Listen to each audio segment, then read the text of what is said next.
I'm done. We're done messing around. I'm recording now. I've already clicked recording. We start recording now. Oh fuck! I was just Yeah, about to we bring up start. the We shit. start. We start recording now. Yeah, behold, there's our Discord. I didn't mean to click that button. No, here we are. Hey, now Hey, we can there see we are. everything. There we are. There we are. I've taken I control accidentally over hit the OBS, so I'll unwind. be the one recording for this episode. I thought I was recording. Well, I'm recording. How can I'm And how live. I'm can I'm you live recording. stream. how I'm can I'm live streaming. recording. you how can you be recording if I'm recording? Nya, nya, nya, nya, nya, nya, nya. I'm live streaming. There it is. There. There it is. Not really. You're not connected to anything. This Yep. is so dumb. I'm disconnecting my internet right now. There it is. The whole dream is that we're going to steal the kill stream, and we're going to make the kill stream our show. We're bringing it back, Dude, everybody. that It's going to be nuts, me. bro. Steal everything. That's what I've got. A master grand theft of content.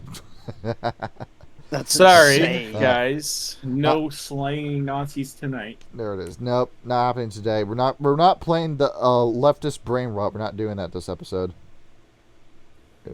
Instead, I want to talk to you about our sponsors. There it is. Raid Shadow Legends. Shadow. Raid Shadow, you got it right on the first try. You see, Yeet. You want Raid to- is a turn-based RPG done right. In case you've been living under the rock and haven't heard, Raid is a badass mobile game that changes everything. It changes nothing. It's the same. It's the same game we've been playing for years and years, just like every other gacha game.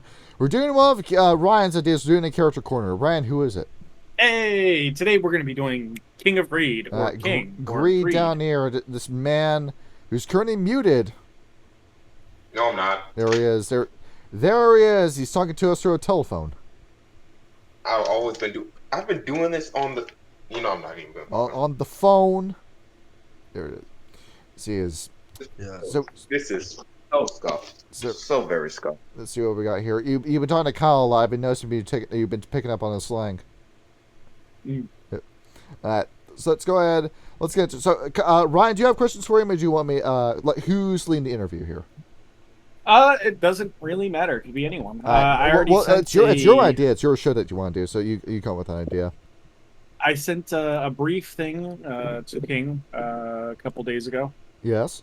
What is it? 4 days ago? Yeah. It's a little worksheet. Yeah. No, well, not a worksheet. Just a brief paragraph of what we're gonna do. So we're gonna go over like a brief history of the playing experience, whether you DM'd or not, what got you into TTRPGs.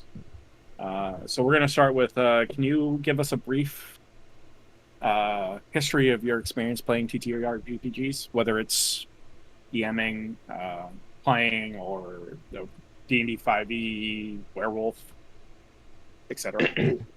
Well, you see here, it all started 2001 in the hospital room. It's when he was burned and he was like, the doctor put him down on a table where they were playing Dungeons and Dragons, and it started the whole ruination from there. But reality, what got me in TTRPGs was Critical Role. Then, to summarize it, I finished most of Critical Role Season 2. Then, I was scrolling through the internet and looking up TTRPGs. Then I came across internet place on YouTube called Roll For It.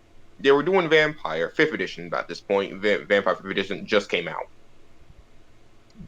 It seemed cool to me. They were playing vampires. They were role-playing it out. Very cool. Very nice. At this point, I didn't even have a year of experience with you. At this point, I've seen a lot of D&D games. Yes.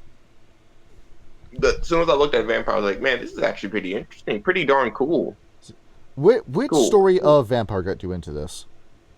It was it was an atypical Don't modern quiet. It's, It's a cool 5th edition thing where, oh wow, the Caramel is so oppressive and we're the younglings and we're just being bullied around. you got suckered into the Anarchs is what happened to you. No, they stayed Caramel. You stayed Camarilla, but it's basically your usual vampire game where you're working with the Camarilla, but it's the compromise of working with the system that you know is oppressive and constrictive, but it's the best you've got, so you just gotta deal with it. Because Yeah. like with Vampire, we've always said, like, what are your other options, the Sabbat or the Anarchs? And both of them are going to be objectively worse lives than being with the Camarilla. we're running a Sabbat Chronicle on Fridays, and you're having a lot of fun with the Sabbat, but there's a lot of like backstabbery skullduggery that goes on in the Sabbat because, with the Camarilla, you just have to deal with a prince. With the Sabbat, you're dealing with everybody who's trying to strangle each other. I'll talk about my philosophy with my gameplays later, but the point is, after them, I came to another channel called Drakon Empire. They were doing a vampire game. I was like, oh, okay, that's cool. They were doing a Vampire 20th game. I was like, oh man, it was typical player shenanigans where they kept doing dumb shit, and the DM had to fucking save them from their own asses. Yeah. What usually happens when you do your first vampire game? Yeah. At this point, it's not even D&D thing; it's just a typical player thing where they just, sit there and just do dumb shit. You're not prepared for the system you're going into, so your DM has to help you scoop yourself out of the hole you dug yourself into without knowing what you did. In a sense, yeah. Point is, I'm oversimplifying both of these campaigns. After that, I finally sat down and got a V20 book. Looked at V20, loved it. It was so immersive, so many rules, so many different character creations, so many different types. It was good. And at this point, I've actually been around TTRPGs long enough to actually have a few of my own. Mm-hmm. Sat down, read it. Like modern people don't do and actually read the fucking rules. Yes. Are you throwing shit at me? Are you trying to start a fight here? No, you read the rules. You just purposely ignore them. There's a difference. It's if I don't think the rule is fun, I don't do it. Yeah. I'll talk about it later about my penalty. But anyway, kept scrolling through YouTube, kept scrolling through a bunch of vampire games. Loved World of Darkness. Loved Chronicles of Darkness. Loved Hunter the Reckoning. Fell in love with White Wolf, and eventually I came to your channel. And I said, "Fuck it, why not?" And that's how I'm here. Yeah, so you jumped on, and then you've come on as a guest a couple episodes. You're running games in our server as we speak. You ran Orpheus. You're running Mage right now. You want to call it Sorcerer? It's Mage. It's always going to be Mage.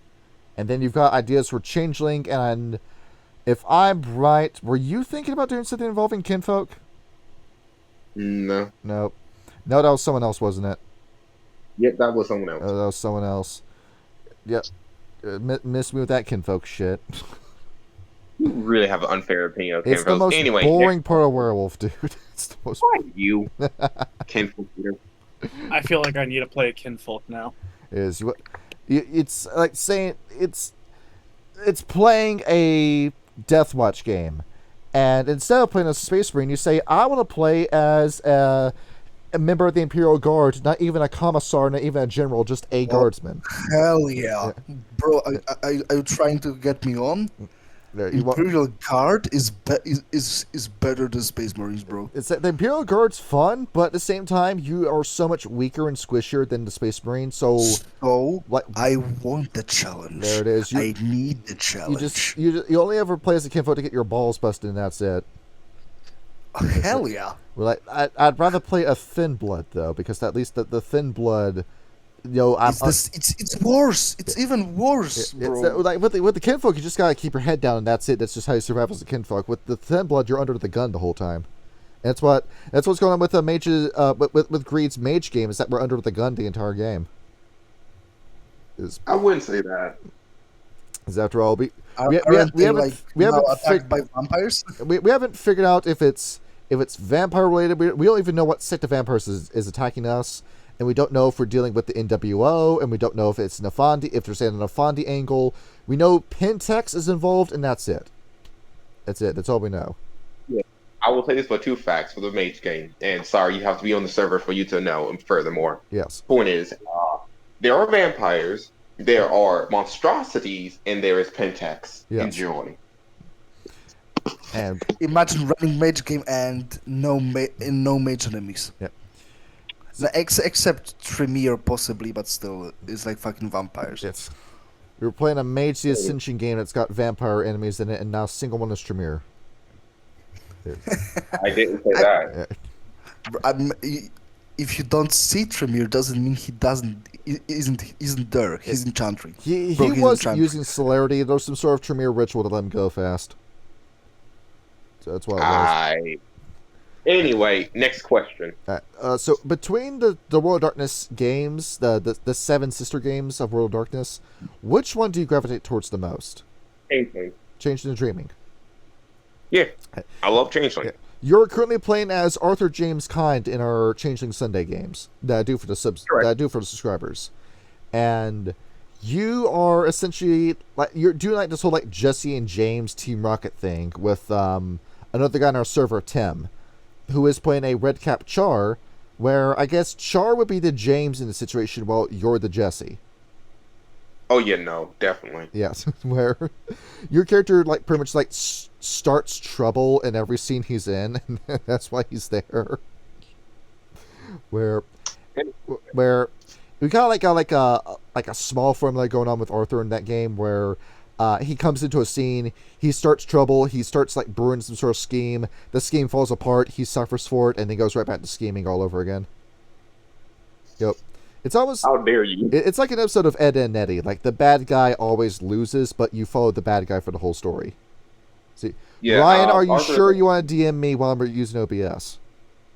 Yeah, that's fine. It's not like we have Don't anything. send him nudes during the Yeah, recording, Ryan. No, I sent you the thing that I sent King, and was gonna say you can add any questions that you want as well. There it is. You know, you go off that docket. I'm going to like ask questions as I go along too, but it's your docket. Yeah, you ask the stuff. Yeah. No. I'm not. Yes, we've Okay, turned so into. tell us more about the I don't know yes, how to explain it. Yes, before we become an episode of Local Live, like let's keep talking Hey! about Changeling. King, please explain this character for us. So why do you Yes. like Changeling more than the other stories? Because Changeling, because me personally, I just like Fae in general. Mm-hmm. Out of everything supernatural, the Fae are my favorite. And two, Changeling is very Optimistic. Whimsical, but horrible. Yeah. It's horrible whimsy. Where it's I believe the kind of genre it's called is called Grimbright, where you're screwed and there's no real way you're going to get out of your situation, but the tone is still cheerful and hopeful through it. Yeah. Even though you probably won't improve your situation, but there's still the slim chance that you could make life better for yourself. And that's why you get out of bed in the morning. Now, with Changeling, how do I put this here? It's like this. You wake up one day. You go about your day. Next minute you're fighting dragons. Next minute you're doing taxes. Next minute you're fighting trolls. Next minute you're doing your taxes. Next minute you're trying to seduce a 1,000-year-old dragon because you went into the deep dreaming. And you're a weirdo. Mm. And... But that's what I like about Changeling. It's two extremes being so mundane but so fantastical at the same time. Because Changing and Dreaming, but the way it was intended for you to run these games is that it's got this whole growing up sucks kind of Aesop to it. You don't want to lose your inner child. You want to maintain your creativity and your excitement when you're an adult. Like, don't lose the thing that made you happy and hopeful and optimistic as an adult.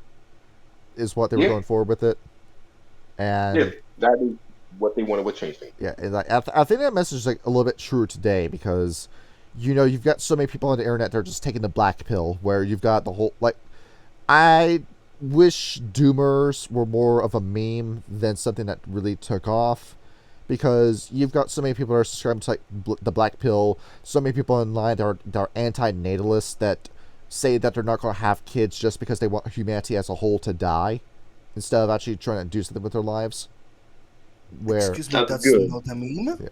But no, they're not even memeing. Not. They want. There's like a whole like voluntary human extinction movement I'm seeing online. Oh, Yeah, Wes that is not out of me. Where once again the Red Talons are correct. hell yeah. Thanos was right, guys. You've got the Red Talons are learning how to use computers and are posting like Doomer Black Pill content on YouTube to get the humans to die. Didn't Agent Smith hate mankind? He did, also? yes. That is that same kind of rhetoric I'm seeing, which is why I'm saying like changing to dreaming is a little bit more important today than it's ever been, because you know it's a game about being happy, and that's the end goal is like to be happy, without going into hedonism, because that leads you to going into bedlam and that makes you go insane. Where You want to try It's a balance. like that's the thing with Changeling. You find a balance between responsibility and pleasure is what you got to change in Dreaming. Yeah, where the game we're running is more like episodic in nature, where it's kind of like it is directly based on the Smiling Friends. Like we're in like the Smiling Friends smiling face building and everything. But Ryan, do you have another question? Because the train of thought has left the track. So let's get into some characters that you have or NPCs that you want to talk about. Yeah. Is there anything in particular? Yeah, like where did it start with you when it came to you as a player? Yeah. My first game? Yes. My first game that I remember was a D&D. It lasted for a one shot. Then a Call of Cthulhu game. That lasted a one shot. Then I just kept playing other people's games. Then I started making my own games. And my first game that I made since then was the Orpheus episode. Yes. I mean, the Orpheus thing. Where that was the first game you did as a storyteller? In World of Darkness, the system? Yes. Yeah. You you came out the gate swinging with that game. Where you tell me I did great on it. No, I think like what you did is that you told a clear-cut story where I could follow the themes of that story as you were making it. Is what it was. King, the longer I keep doing this, the more I realize that's just a DM/storyteller mentality. Like you always swear like you always think that your game is worse off than it is, but I did theater back when I was in high school, and your audience never notices your mistakes. Unless you draw attention to the mistake, your audience will never notice it. They'll think that was part of the story, that it was part of the stage that thing was supposed to happen.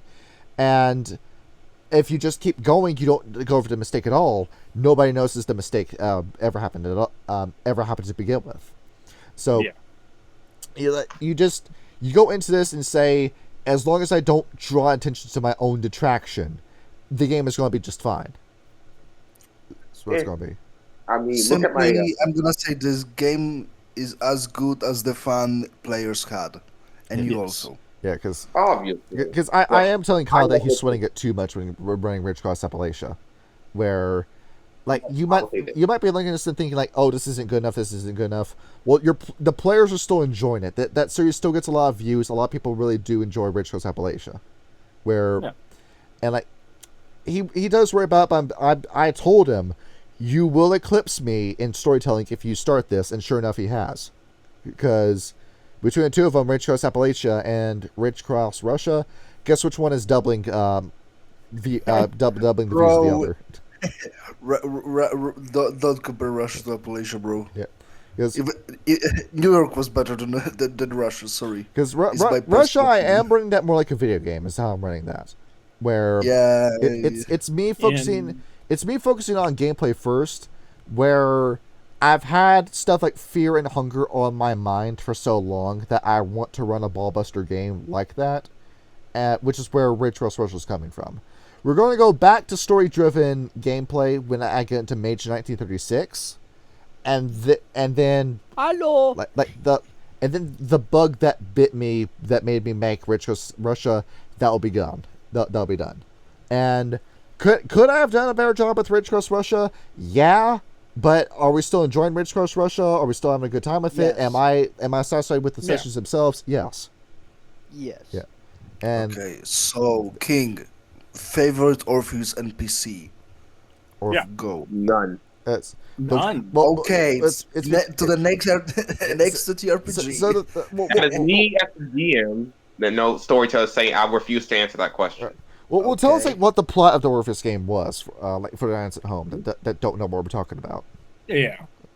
I'll explain that. Then I'll explain the Mage game a little bit more because the game is still going. I'm not going to reveal too much, but for the Orpheus game, it was basically like saying like, I love Orpheus. and it was getting around winter time. I was like, oh cool, this is a game I can run for October, November, the fucking cold seasons. Now before that, half of the World of Darkness players have no idea what Orpheus is. Yeah, no. Orpheus is a very cool game, and everybody that's played it, from my reckoning, said it's a very cool game. It's a shame that it ended like the way it did because meta plot. Because it was they knew it was going to be a limited run, so they split out the whole story beforehand and then released it. Because I've been looking for Orpheus content, we got nothing on YouTube, nothing. If I'm correct, Orpheus was the Wraith game, right? Yes, but it's Yeah. Question: Orpheus is old world or it's old world. Chrome? Where, like, to my Greed, I think you know the story is that wasn't like Orpheus like Wraith the Oblivion's second or third draft, and then they just held off to it for a while, and then made Wraith the Oblivion, and then Wraith the Oblivion was so black-pilled that it wrote itself into a corner, and then they ended that meta plot, and then they released Orpheus with the ideas that they had. Is that Orpheus was later on the more than people think it is. It came around, I think, second edition. is that Because you can that's tell, what they had the idea. Okay. To tell the difference between older editions and new editions of Old White Wolf is if do they do aggravated damage more often. Yes. And Because that's the thing you notice reading the old books, because back in the day they only had 2 damage types. mhm. Then they had aggravated damage, which makes sense when you're vampires and werewolves. Makes perfect sense. Yes. But the only real difference between aggravated and lethal is that aggravated takes longer to heal, where you need like magical means in order to heal back that damage. It's supposed to be something along the lines of permanent wounds for a game. Yeah, aggravated damage has been described as I thought it's supposed to be supernatural source from aggravated damage. I was about to explain what it is. Yeah. Aggravated damage is either supposed to be something that does so much trauma that it bypasses most beings, even werewolf beings, to heal, or mystical in nature, because that's supposed to do damage that's not supposed to work right, like vampire claws. Or, like, say That's what I said. or like say Clan Lasombra uses Obteneration and a sword made out of shadows leaps out of the ground and stabs you through the stomach. That would be aggravated. Yeah, it's like aggravated damage is basically magical forces that hurt you more fundamentally than just physical. That's what aggravated is. Yes. That's how it works, yes. And with the ideas in Orpheus, were those ideas written for Wraith the Oblivion and then they just shelved the ideas and didn't use them? And then when Orpheus came out, they brought those ideas back out and used them again? Because I think I might be horribly wrong with the story, but I remember hearing somewhere that Orpheus was almost like a prototype version of Wraith the Oblivion, or something along those lines. For people that know Chronicles of Darkness here, Orpheus is like Geist. Like, but not stupid. Yep. You and your hatred for Chronicles will never die. Oh my! It's the most boring game ever made, but we'll keep going. Now then, if everyone's done, can I actually finish explaining what Orpheus? Yes, tell us. Thank you. The Orpheus campaign was basically like, so I was like, cool, it's winter months, and I thought, what if there was a spirit of winter? And I looked around for spirits of winter, and I said, yes, the Wendigo. Well, people may forget this here, the Wendigo doesn't look like a half man, half deer. The Wendigo traditionally just looks like a dude. He just eats people, and that's what he's known for. Yeah, the Wendigo is the basically Native American spirit of embodiment of cold, greed, and hunger. Mm-hmm. And he was the main villain of that game, and we followed the events of the first Orpheus book before the next world plot point takes off, where you've read all 5 Orpheus books, you know what the plot is, right? Yeah, I know the meta plot. Yeah. So this is before the whole next world event happens, so it's when Orpheus still existed as a company, where this was back when Socks was in the server. This is Socks. I know you listen to these episodes. Here's your daily reminder that you're banned from the server, not welcome back in. Where it was, it was myself, it was him, and it was Archie that were in the game. Archie didn't really know where he was going with Wraith the Oblivion's. Orpheus stepped out of the game for a while and then stepped back in at the very end. And then we were going somewhere with Socks, but what happened. So it's almost like the character that I was playing as was Michelle Shea, and we talked about her during my character corner. I won't go back into detail about that, but it became this very personal kind of story between her and Wendigo, is what the plot was. Where Wendigo, meta-wise, was the spirit of winter, basically a very dead ancient human. Yes. wanted to consume, eat, and just consume and eat. With a question for you, did he have any connection to Grandma in Orpheus? I will say nothing or nothing more because I will do another Orpheus Because campaign. we're going to get a continuation of this. Okay. You're going to get another one. I refuse to answer that question. But yeah, that was Orpheus. It was the campaign. It was as the world got colder and colder, or Wendigo got more and more into reality. Yes. Now, because that game was built around humans, his stats seemed low in comparison to werewolves, but to a human, he was basically unbeatable. Mm-hmm.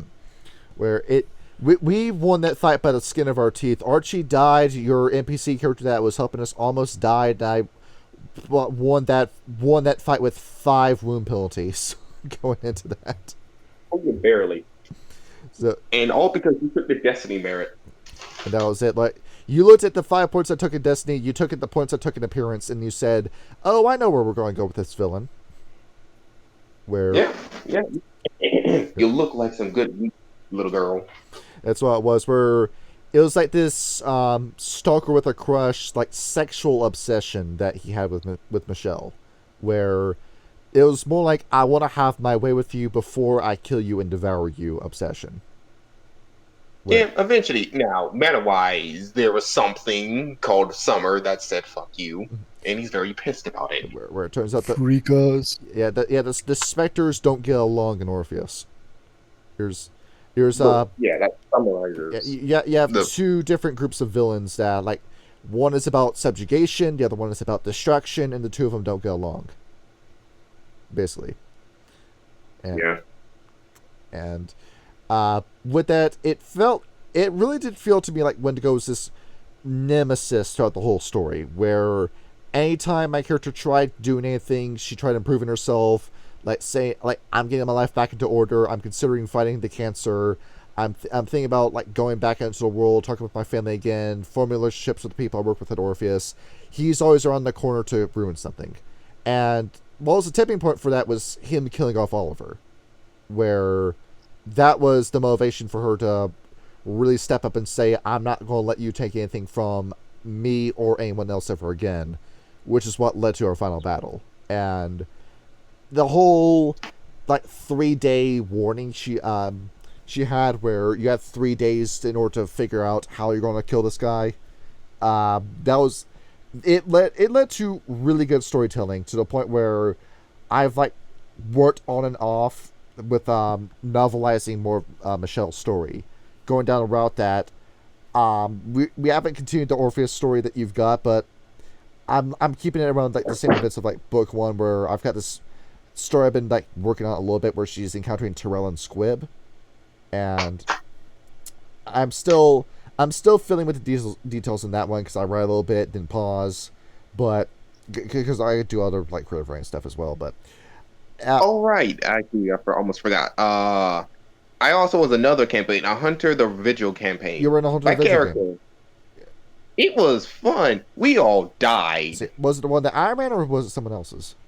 No, it was another server. To summarize it really quick, it was a very good Hunter the Vigil game.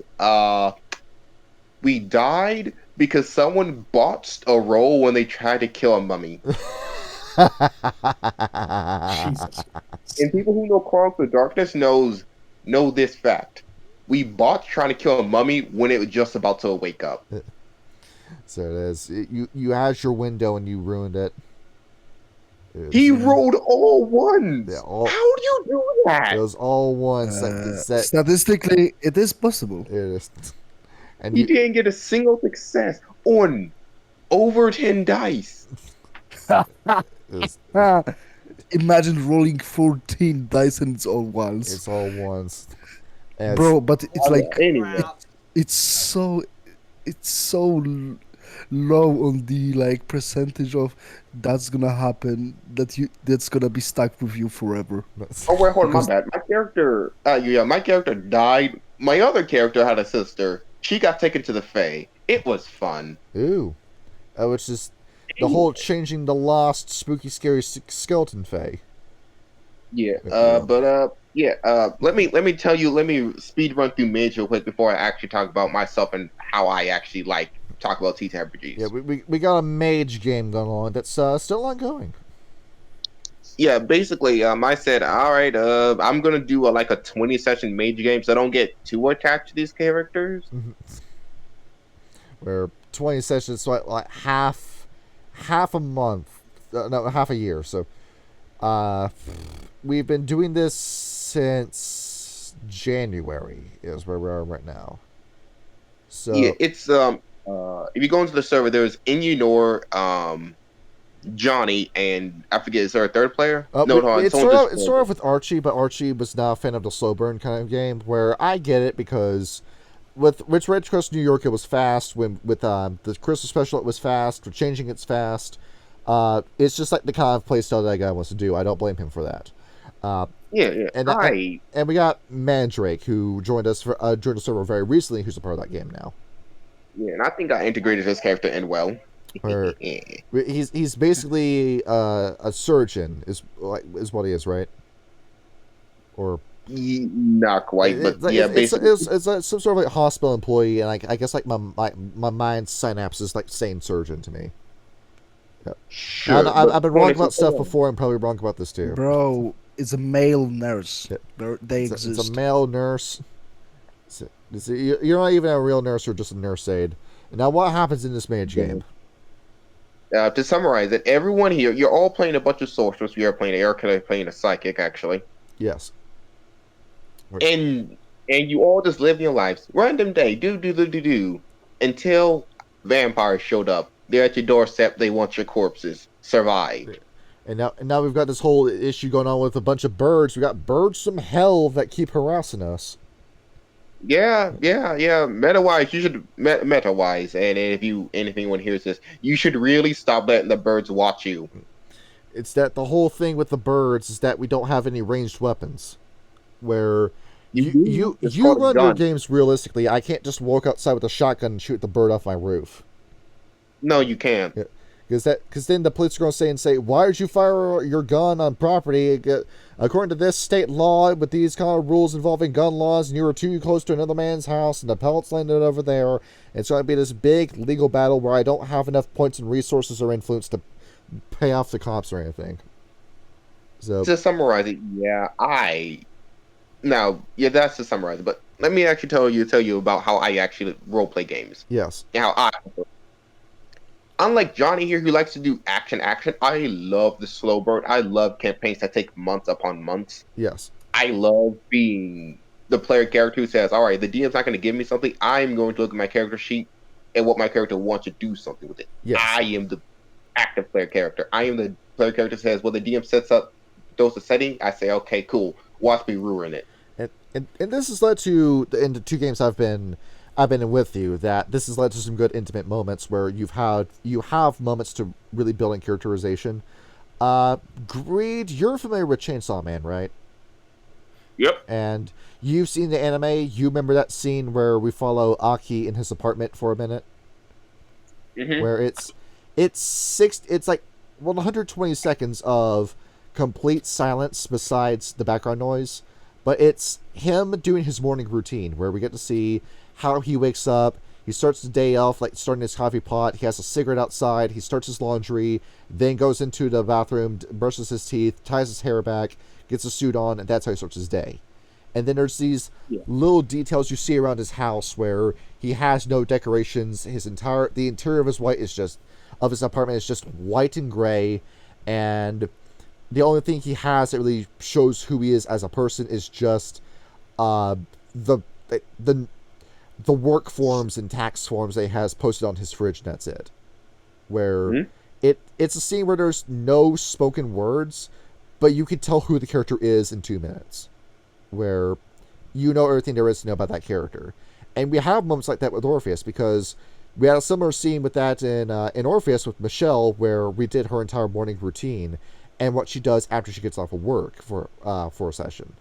And same thing with Mage, is that we have a lot of moments in Mage where it's just the characters by themselves in their homes doing something, where we do what Marvin, my character, does after he gets off of work, what he does during his days off, like trying to get, where you say, well, you ask me, what do I want my character to do for that day?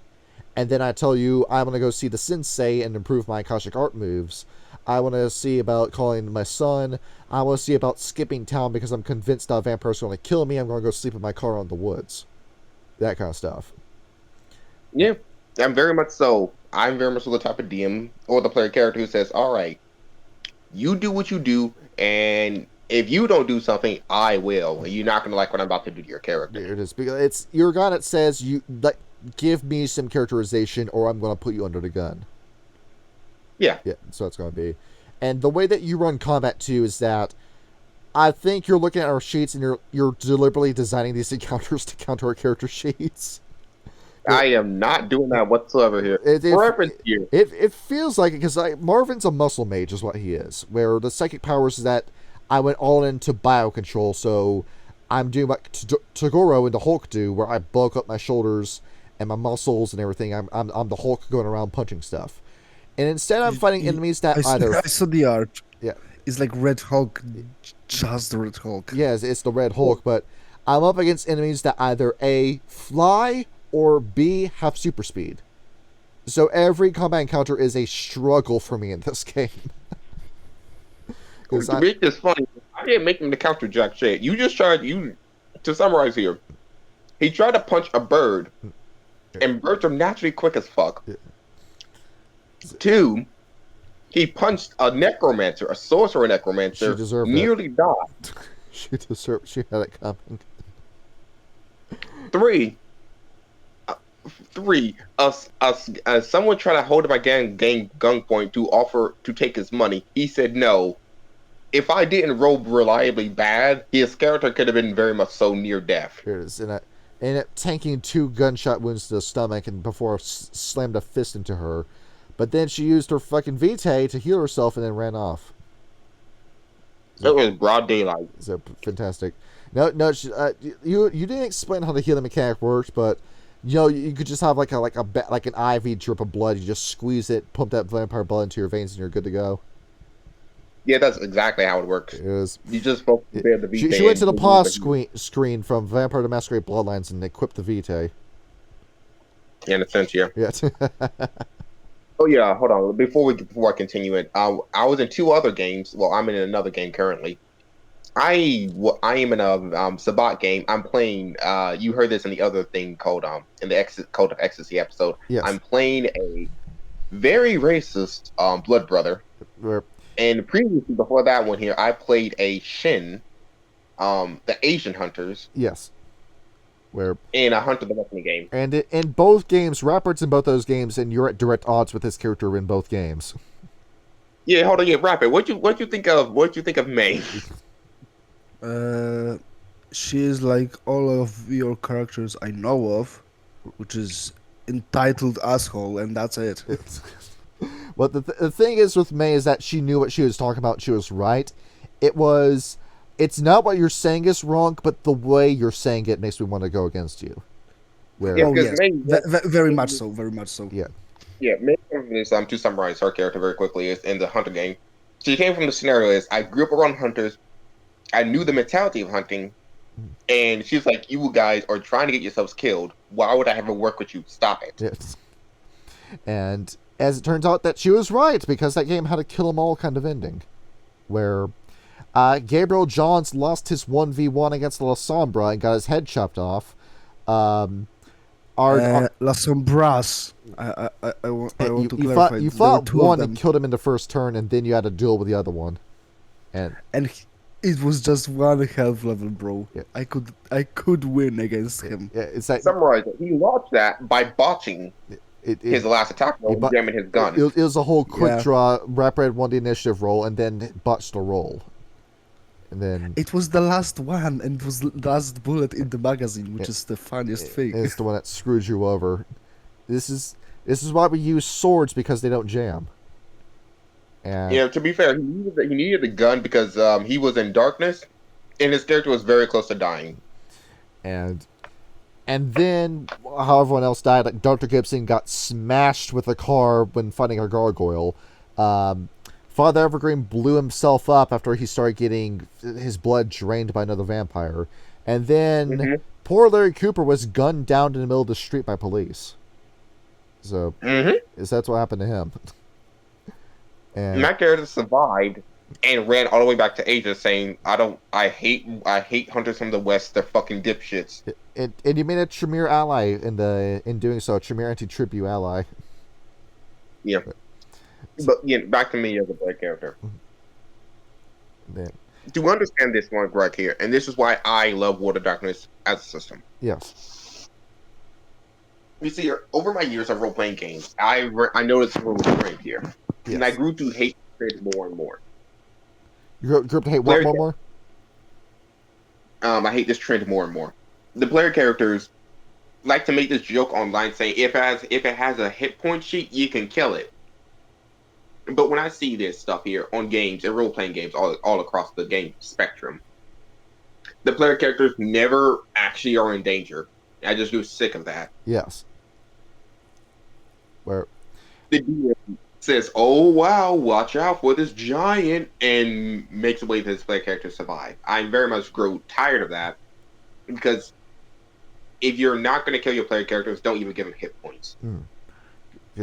because by that point it just becomes a numbers game where your players begin to go into it entitled thinking they're going to win. Because I've had instances plural of running D&D on Roll20 where players just rage quit after their player character dies. Where, like, you go into this game expecting a win, and you just want to win, and you just want to do this here some numbers game where I'm just expected to not give you a challenge. Is that what this is? Yeah, I see this a lot with D&D, because that's mostly because D&D is the most popular. But it started with D&D, then later into most other games where it's like, okay, DM, and certain DMs, I was like, oh wow, this is great. Then I realized, you're a good DM. You make it seem like the player characters are going to die, but they don't. Where it's that the whole like Alfred Hitchcock suspense thing where the bomb never goes off, but we're going to convince you that will go off. Well, how about the bomb goes off every once in a while? Like, every once in a while, the player character suffers a major loss and then has to find a way to recuperate from it. Because I love games where the player characters are actually in danger of actually dying. You could have put like all this lore and all this backstory in your player character. I, as a DM, won't purposely kill you. I, as a DM, will inform you when you're in danger area where your character can die. In the mage game, we're in DEF CON, where something can just come out of the blue and kill you. That's not going to happen in the story because you guys haven't done enough to deserve that level of threat. But I will kill your player characters. I don't care if you spent like over 100 seconds on your character. If he dies, he dies. Let me ask you this, because this was one of those moments in game design that permanently changed the way that I ran games. Where have you heard of a little like RPG maker game called Lisa the Painful? Lisa the Painful, no.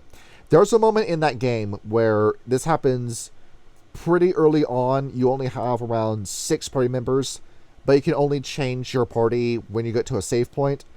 So this is long after you've left your save point. You're wandering through the deserts of Olathe, and then you come across the main, kind of sort of the main antagonist, Buzzo, who jumps you, takes one of your party members hostage, and says, you have an ultimatum. You don't get to work any way out. There's no charisma check. There's no way to escape this.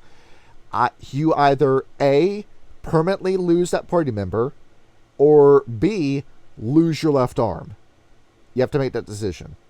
Where that if you lose the party member, well, guess what? I hope you're able to survive the rest of that dungeon with only 2 party members, where because of how Lisa's designed, some of your party members just can't deal damage, period, where they're only there to exist for support. Or B, you permanently nerf the one party member that you have for the entire game, and you get to decide what kind of chokehold do you want to get put into. And after that moment, that permanently changed the way that I design games. Did you ever have a moment like that when it came to game design too, where, or like say like an opposite reaction where a game got too easy and you said, well, let's finally get a challenge going? Like, how did you come to this conclusion? Because it was D&D that brought me to this awakening. Because at D&D, and I watch a lot of YouTubers, I like their games, but I'm not gonna name their channel because that seems rude. Because at the end of the day, despite how much shit I talk about everyone and anyone, if you have fun and everybody consents and no one actually gets hurt, do whatever you want. But it was a game where you're looking at this and you're saying thing like this is just way too easy. Like nobody's actually thinking when it comes to this game. Yeah. Where? To summarize it real quick here, and this is one of my breaking points. So to summarize it here, the whole entire party, and if they ever hear this, they're gonna know I'm talking about them. The whole entire party is basically it's D&D, no, not D&D, it's Dark Age Heresy. Yes. To summarize it real quick here. They have over 1,000 experience points, like over 10,000 experience points. That is the amount of experience points a Lord Inquisitors have for a Dark Heresy game. Dark Heresy, yeah. What the fuck kind of Dark Heresy game are they running? It's very, they play it like D&D. That's not how you do Dark Heresy, dude. Aren't Dark Heresy you start with 1,000 XP, to spread on talents, so you look versatile? Yeah. You do that, but Dark Heresy is a game where you can just get fucked at any point. Oh yeah, it's a Warhammer, especially like you playing Warhammer 2nd edition like fantasy, but in space as humans. Like we dipped our toes into Dark Heresy. Like Ryan was a part of that too. You and used 1st edition. Yeah, and he was shut the fuck up. He was a psyker in that game. But Ryan, at no point in that game did I want you to feel like, oh, because I'm the psyker, I can come in and I can sweep the floor, because that's not what Warhammer's supposed to be. And you can. No. You can keep that energy. Keep rolling those dice. Keep doing that. Yeah. Open gateway to hell. There it is. We rolled Perils of the Warp. We rolled 2 90s. Now we've summoned the Chaos God. Yeah, no. Keep that energy. No. Keep that. No. Do it. Keep doing it. See what happens. There it is. We're now directly talking to Samael, the same guy that was a key player in the Horus Heresy. But anyway, back to my story. Throughout the course of the adventure here, because they played it like D&D, and the DM never put them in any situation where they were in danger. So one character mid-maxed themselves out to be a combat monster. Mm-hmm. And everybody else just sat there and got ally after ally after ally after ally. So when they fought a single one single greater demon, and this is through like 80% of the campaign, they fought one greater demon. They had a Arco Mechanicus, a Lord Assassin, basically, someone from the Assassinorum, but you gotta be shitting, man. He survived over like 100 missions, so really terrifying. Yeah. An Inquisitor, 4 different Inquisitors, a couple first team, not first teams, but Tempest Scions, and a bunch of other stuff. Yeah. And the Combat Maniac. And one greater demon who occasionally summoned 1d4 demons. And the greater demon was about to hit them with one move that ignored their toughness and armor. And I heard the whole entire team, and I heard the mid-max tank in the background, who's never burnt a single fate point in the whole entire game that I remember in this instant, bitch and moan saying, "It's broken, that's unfair." So, but with you sat out like this, you have all this stuff helping you, just like, take the fucking L, man. Just go ahead. And I just sat there like, that is so dumb. You sit there with mid-max tanking, and this was the Arco Mechanicus, mid-max tanking, and you bitch them on that ignored your armor. One attack from the singular greater demon that you're ganging up on, by the way, about it ignoring your armor. Then as soon as the DM says, all right, you can apply your armor, okay, it does 0 damage. This sounds a lot like, how much do you talk with Fox Kitty outside of the Friday game? Not a lot. Why? He's stuck in Cyberpunk hell right now because he agreed to start running a Cyberpunk game for a group where the DM left after he had I think that the DM had like a breakdown or something and like quit the whole group. Like, dog, it's fucking tabletop games. You don't need to freak out like that. But he took it over. And now he's made a massive fucking mistake to a point where, like, he's like getting burnt out on tabletop games as a whole. Where it's this group of players that are going into Cyberpunk Red with the same kind of D&D mindset where you're just entitled to a victory when no, the point of Cyberpunk is that you struggle for the whole game, and the players already killed the plot point, so there's no plot device, there's no plot in the Cyberpunk game, and it's just been meandering for 2 months by this point. And he's told me stories about it, he's told me anecdotes where the players just constantly go into everything feeling that they're just entitled to a victory, and I'm thinking, like, dog, why have you not pulled the plug on the campaign by this point? Because by this, or like, sit these guys down and say, like, usually I think it's kind of tacky saying this, but like, honest to God, tell them you are playing this game wrong if you think this is how it's supposed to go. Because I've only ever gone off on players one time whenever I've done a D&D game, but that was Rime of the Frost Maiden, where the players I had were so entitled and belligerent that they wanted me to do the whole campaign all over again because they didn't like that I was giving them losses. I think that's the first time I've ever raised my voice and shouted into a microphone at people before in Discord, in the middle of a session like that, where and so like that kind of mindset where you're looking at these like tabletop games where it's so many people feeling entitled to a win. It's like the same as like Kotaku and Polygon saying that games need to be made easier for reviewers or some shit like that, where like you don't believe in just going into a game and just expecting to get a win, because you know that a game is more exciting when you're not guaranteed a victory and you have to like struggle and earn the success in it. Yeah, I need to fight this fucking Devil Joe in Monster Hunter World.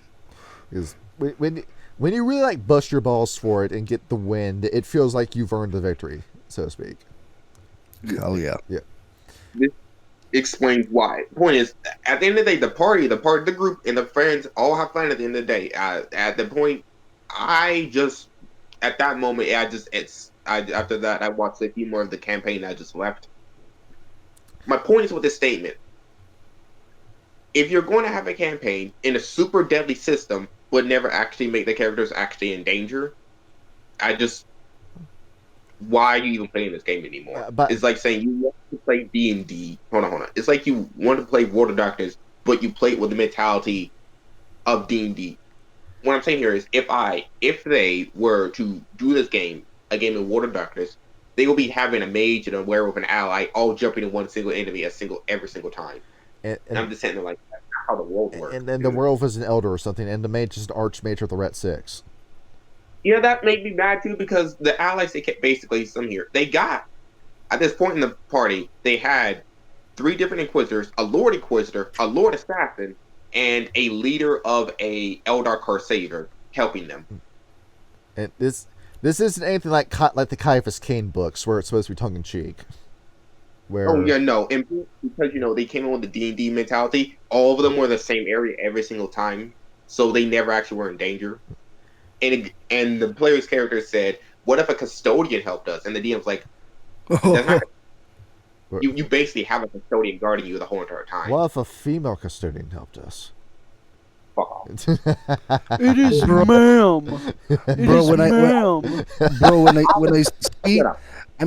When I saw on the Warhammer Plus show the female custodians, like, that look like dude. Yeah. Why bother? She got a butt chin and everything, bro. It was like Peter Griffin or some shit. It's like, if Hey, you Lois, want to check it out. I'm a make female custodian. custodians, at least make them female. There are like bodybuilding, muscular women who has the build like this. Don't get me wrong, but it's like it doesn't separate from the other custodians, except just in the name, and that's it. And even Sister of Silence are more interesting than them. Sister of Battle are more interesting than them. Yes. From my perspective. Yes, thank you. The Sisters of Battle are a good idea. And Sister of Silence as well. Yeah. They are badass. But everyone, I don't know, ignored them and focused on why there are no female this and that. I mean, go ahead, sure you can do is like genetic modification is like sci-fi, It's but no, It's no one, bro. Squats returned. my, Orcs it's can imagine anything into reality. They retcon so fucking much. Get over yourself. But if you're gonna retcon, just do it right, okay? yeah, because a video picked up the algorithm on 40K, and it says that Games Workshop might be writing themselves into a corner, and it brought up they are. like multiple examples, Oh, like you made the Tyranids too strong. The fight between humanity and chaos is going nowhere. That kind of stuff. I need all forces to gather up against Tyrannus. There it is. Imagine War in Heaven Part 2, but it's everyone against Tyrannus. Well, how you fix is that you just add in a faction that's specifically designed to kill Tyranids. So, Excuse me, Necrons, dude. Necrons, Necrons. the dementia mummy people, Terminators. Yes. Yeah. No flesh to devour. Atomizing guns that leave nothing behind, no biomass. They are perfect counter for Tyranids. Well, then at the same time, And then we we'll have our another. kids up for ourselves. Shut the fuck up. We'll be in another stranglehold Who then, needs- because then the Necrons would be too strong. Clearly, too you strong. primitive But there are creatures don't not own so an many air numbers. fryer. Exactly. They are too powerful. Did you not learn about Trazen? Yeah. Bro, they are OP, but they are so little. That's why they not making a move. And going back to the episode, King, tell us about your player character and go in depth with it. Yeah. Because we dancing around the subjects and it's like Yeah. hour in the video. Yeah. Choose a character and we go in depth with it. So like you could choose an NPC or one of the characters that you played in the game. You can talk about their hopes, aspirations, character stats, what they are, who they are, any powers like gifts, merits, flaws, or rights that they have as well. Mm-hmm. See what you got. So who do you want to tell us about first? I do believe. Is he AFK? Or? I think so. I think so. I can't change the screen because I'm the one who's recording right now. He's not muted, I know that much. No. I'm back. Oh, Okay. cool. There he was AFK. Did He didn't you hear what heard you my just said. rant or no? No, I left. Yeah, it's Oh, wow. What an amazing guest we have. Okay. God damn, rapper, you mean? Holy shit. Going for the fucking throat, damn. Okay. So, Sorry. to reiterate what I said, Yes. we're going to get into some of the characters that you are playing or have played or are currently thinking about playing. Or you could be NPCs, it could be characters. You could talk about the character themselves, their hopes, aspirations, any powers they have, gifts, merits, flaws, rights, or any stats that they might have or that you want to reiterate. Well, hold on. Yeah, I already gave a general brief overview of my opinion of gaming. I already gave a brief overview of my opinion of gaming in general. So I got two ideas for characters, and both of them are going to happen on this Discord. One is a SS officer sorcerer. The other is none celestial chorus member. See, one is for another game, and one is another game. you've got these ideas stewing for Mage 1936 and for Mage 1899, right? Correct. Now let me summarize the SS officer one because that's the one that's probably going to happen the soonest. The shit stuffle. Let's go over it. Yeah. To summarize this quick here, I was like, man, I love sorcerers. They don't get enough love. I hear John's going to finally do a mage game, and Johnny, you can't be doing damage rolls like you do with werewolf. Player characters are going to die real quick. The game is the Mage 1936 is going to be more drama than combat when I run it. All right, I'm just telling you, do not That do was max. 1939. Where it's you trying to prevent what happens in 1939. All I'm saying is, do not do like werewolves. If they do not be having 8 dice to soak. Is Because with the soak rolls, with the mage, if fireball just hits you, that's it. That's it. Yeah, You know- mages are squishy, right? Yeah, Yeah. Do not be They're doing just the humans. damage. Now we're going off of like fucking like one shot kill. If you get in combat in this game, it's going to end disastrous by design. No, werewolves can survive, and because of the way you're running it, werewolves can survive 2 hits. Mages survive 1. That's the point. That's the point. No. So- Fuck it. Yes. So what are these this character you're thinking? Yeah. About? Anyway, he basically, to summarize his character, he is a sorcerer who believes, and I can make the perfect soldier. I don't have a good German accent. I'm gonna have to practice a little bit, but I can make this a perfect soldier. All I need is resources, equipment, and resources. Whoever tries to stop me from acquiring data of my soldiers and my experiments will meet death. And he's based on a German nobility from who went to army camp. And German nobility in that time period used to, when they went to the army camp, used to actually ritually scar themselves when they graduated from it. Oh yeah, that skull and bone shit. Yeah, German aristocrats were fucking hardcore back in the day. Is Bro, they were based. yeah, like for your graduation ceremony, you have to strangle and break the neck of your German shepherd that you were given. I don't think it's that hard, but basically is my character, he's gonna be a sorcerer, not a full-blown mage, a sorcerer. But because I told Johnny this one here, the game system is only breakable as much as you know the system. Yeah. And I have proven on many accounts that I know the system. Am I a little wrong sometimes? Sure. But I know mage. And I can quite easily bully the player characters. Dude, you're gonna be having fun torturing Ludwig. Poor kid. All it needs to do is just summon the paradox spirit and walk away. If I'm I not a- ever- Literally. There you go. There it is. I'm not a mage. I don't get paradox. There it is. Yeah, sorcerers don't get paradox, bro. He gets If sort of I like the crap of like BS magic, and he specs all of his points into a spirit sphere and just becomes a hedge mage that summons paradox spirits. I'm But- not that broken, basically. I'm just going to be making hordes of disposable soldiers. You have to deal with disposable soldiers. There it is. Essentially, some sort of like Joseph Mengele type bullshit. And basically, evil scientist that makes horde of mutant soldiers. That's his archetype. Now for my other character. Mhm. And the one I'm actually going to put some more thought into. Johnny's doing another mage game. This time it's going to be based off of Lucy of JoJo's Adventures. Yeah, well, the Phantom Blood is what we're doing it, where I'm using Phantom Blood as the skeleton for what the plot is going to be. Because the thing about JoJo's Adventures, you may think it can't work in World of Darkness, but JoJo's Bizarre Adventures have proven multiple times there is a supernatural element, but the player characters don't go into the supernatural elements. Where, because magic is a thing that exists in JoJo, we got introduced to it in part 6. It never really got explored the way I wish it would have, but it's in there. And I remember I had this talk with Dan before, and he was saying, well, why are you trying to run Mage the Ascension with it? And he said, why not run Geist the Sin Eaters? Well, first of all, that's Chronicles of Darkness. I ain't touching that shit.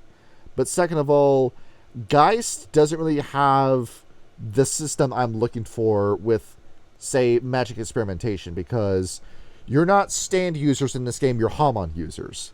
Well, Rapid has a stand, but like he's like kind of like it is a stand, but it isn't a stand because of like how he's built his character. But Yeah. so he's able to see this power, and we're still going to use wounds and bounds and beyonds, but that's it, but not stands. And with the Hamon, where you saw in JoJo Part 1 and 2 how they had multiple applications to it, where it's magic based around breathing. And then there's so much stuff you can do about that, because the Zoom Punch, the Sunlight Yellow Overdrive, that was only one aspect of it. That this was a system that you could have done so much more with, but Araki didn't want to do that, got the idea for stands, and then I guess we're doing stands now for the rest of JoJo's Bizarre Adventure. Yeah, stands are very Hamon is, I will say this here, because like in every game system, and games and universes across media always emphasize this. It's not how big the power is; it's how you use it, which is the terrifying thing. Because you remember, I mean, look at Avatar: The Last Airbender. Toph discovered a metal bending because she actually looked for things to bend metal with, not just saying, yes, bigger mountain. Where instead of you developed on the abilities that you already have, you improve upon them, and then you discover other applications for them. Yeah. Exactly. So put yourself in the metal box for 24 hours Yeah. without food and water, and you can go Well, get a that metal. would work if you're a metal bender, not real life. Yes. And then with this character in Mage 1899, you're going full Celestial Chorus, right? Yeah, she's full celestial core. She is the fall of the holy name and the spirit. Woman. Yeah, it is. He's Yeah, playing a nun. And I took the 7-point Oh. flaw each. Where it is. The 7-point flaw, bitch. She's gonna be. I think so. For Yeah. my character, Yeah. it's always it's like from the design perspective, we always are on each other's throats. Yeah. Not Yo. we don't talk with each other. It's like coincidence that every character is antagonistic to each other. It's- Every character you it's make, like it's me. consistent. Yeah, It's like because me and Colt. I made it's my character is a dream speaker, Scottish guy who was I think he can still be a boxer, Yes. and his catchphrase was supposed to be "Your cocksucking princess," and now he's playing a woman, Yeah. so that would be I cannot call him that. It's like me and Colt. We Yeah, unintentionally your make characters that either are the best of buddies or complete opposites. Cool. Because what you were doing with Las Vegas by Night, when you had like Sylvester and Colt didn't start off as friends but became friends throughout the game, and Yeah. and then what we've got with our like Broken Messiah story in Ridge Cross, Russia, with his like Zamir and Kennedy's relationship. Is there any other characters that you wanted to talk about, like Vale or? I can. Because my Vale content. was designed to be an obstacle from the get go.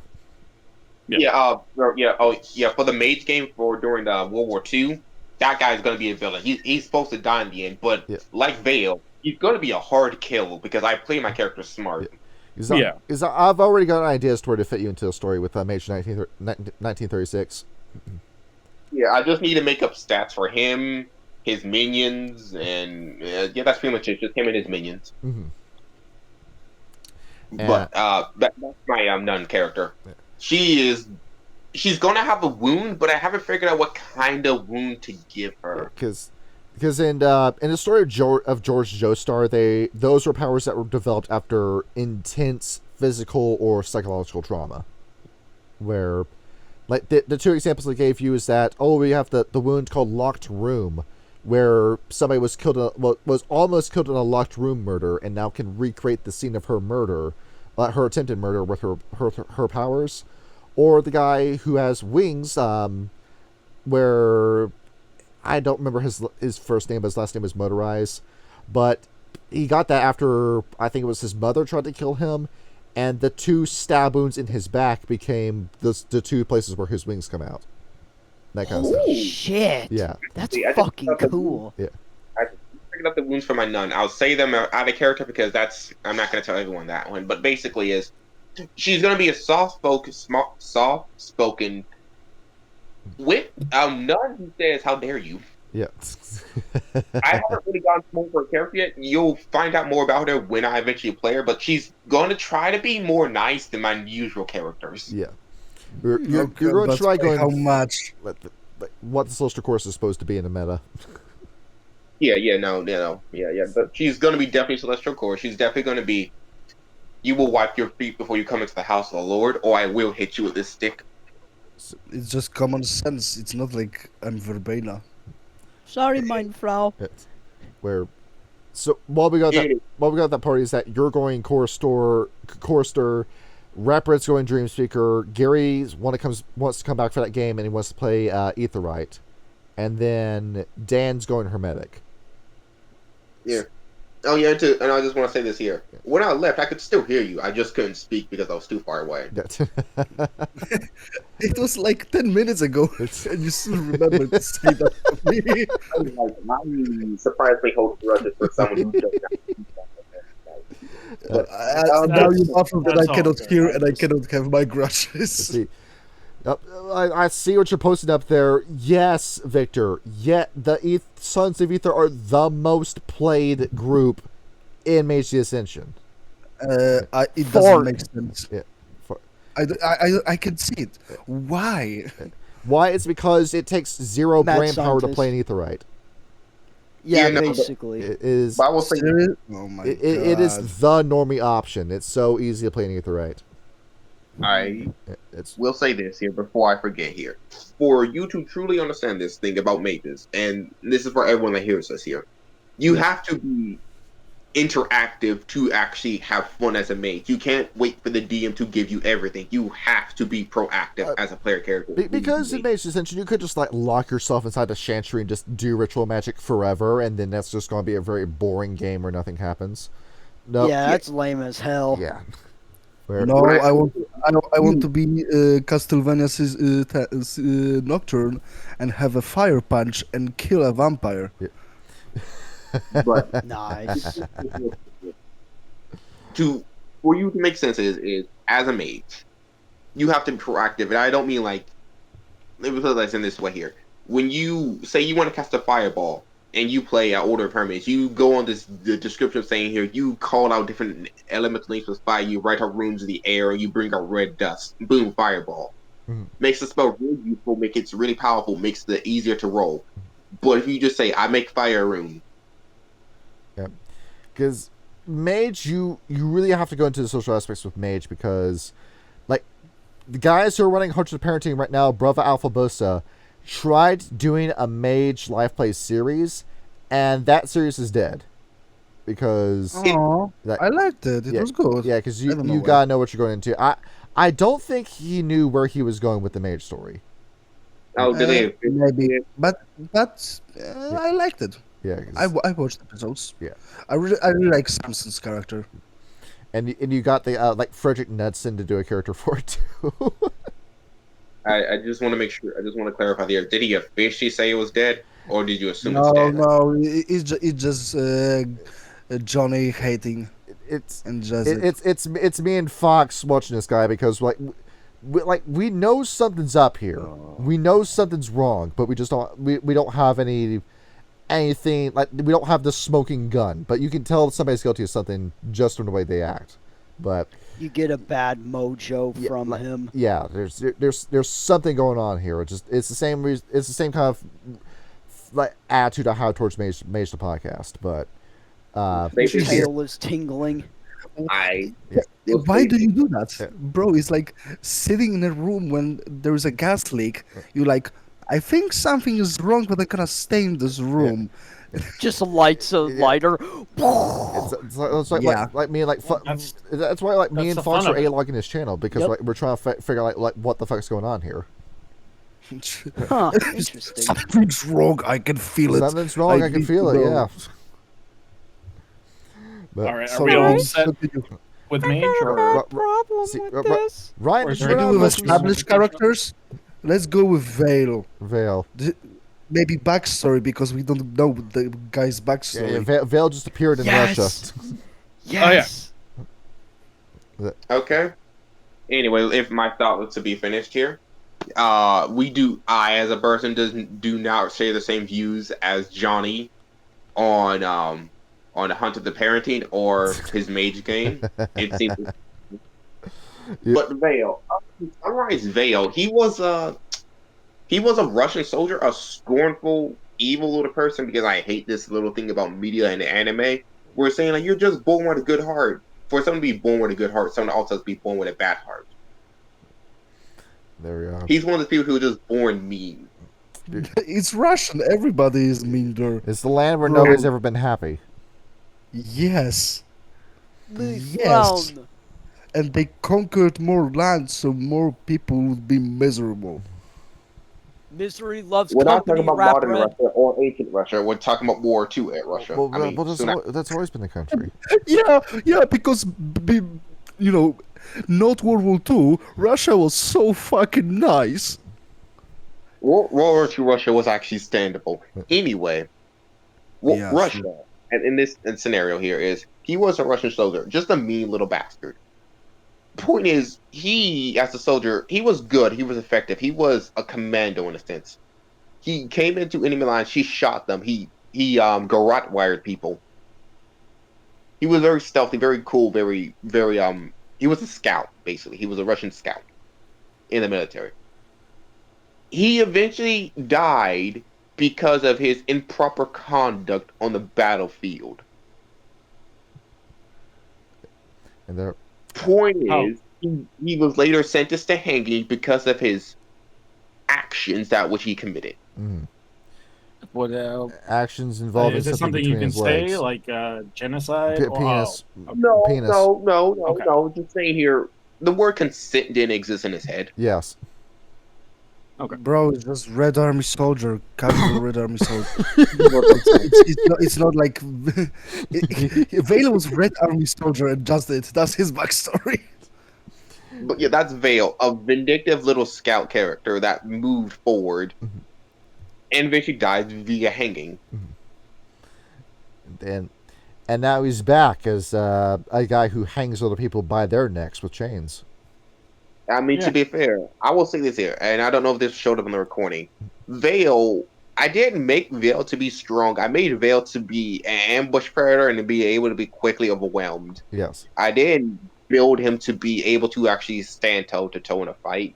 Because you fucked up Kindy twice in that game and almost killed Ivan. Oh, yeah. Yeah. I think it's because Kyle's has a bad luck with dice. Yeah. I mean, to be Also fair, true. Kyle's frequently the butt monkey whenever we play games. But Yeah. I'm sad for him. and what makes it worse is I could have made Vale a lot more scarier in combat than he had any right to be. He could have been doing. He could have reliably rolling 15 dice and did over 12 damage a hit.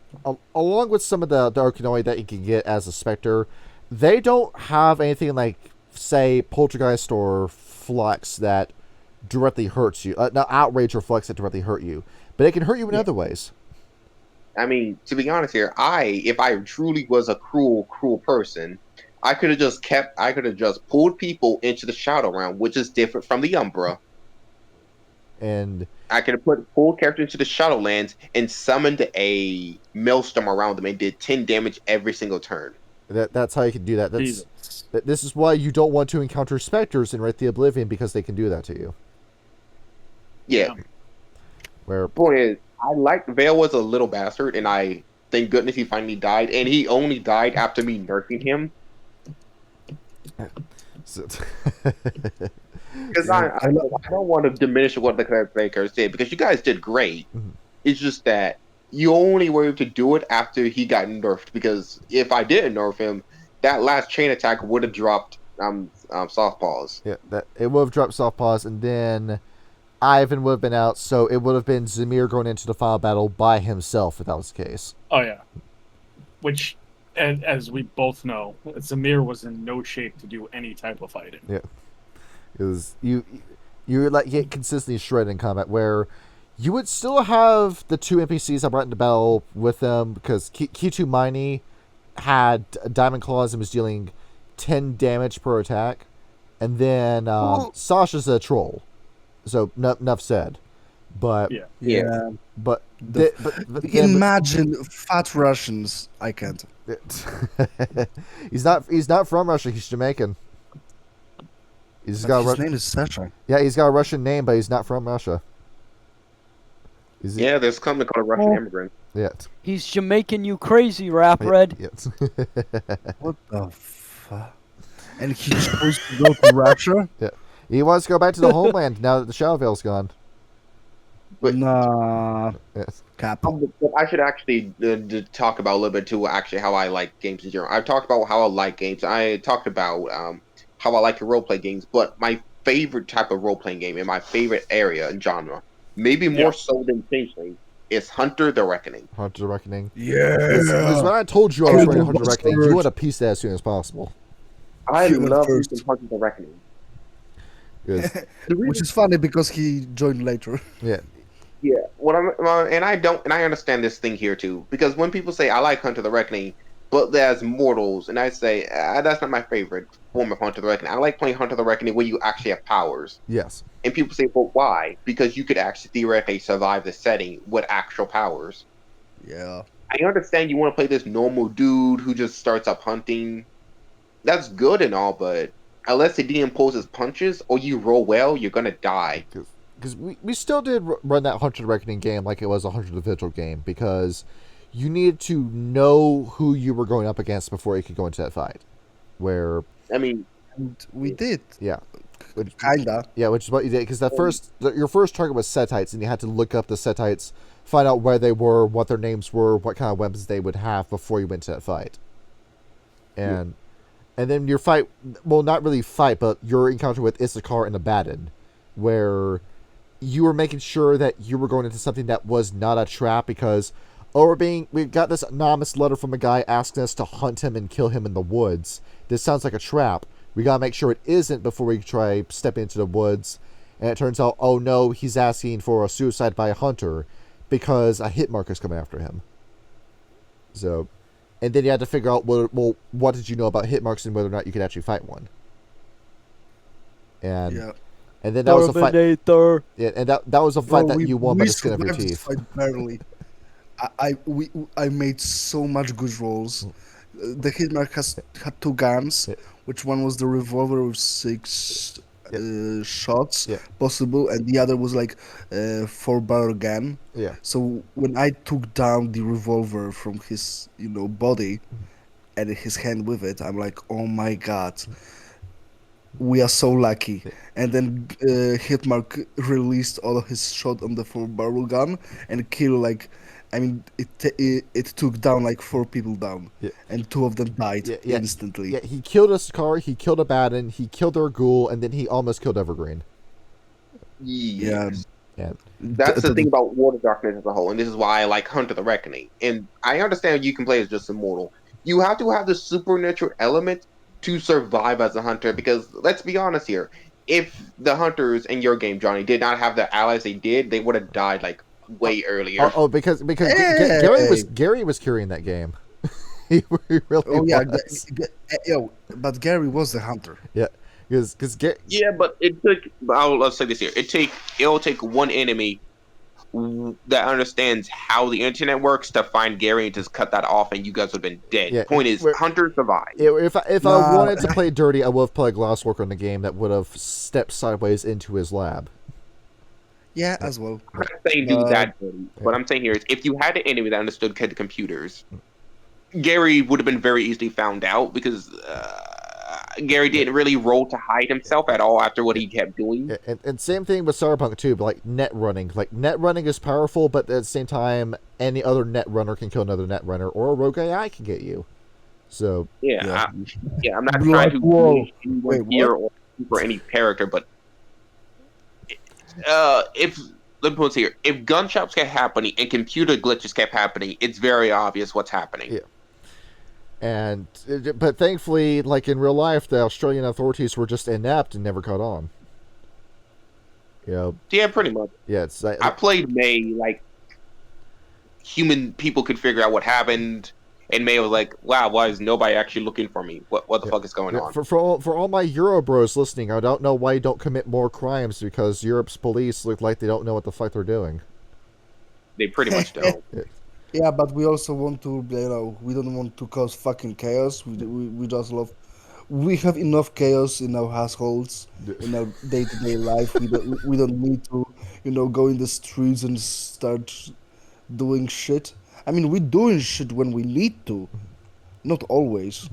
Like, we don't need to every day after day. But when things go south, we go on the streets. And the, Yeah. and Hashtag red lightning. Hashtag your body, your choice.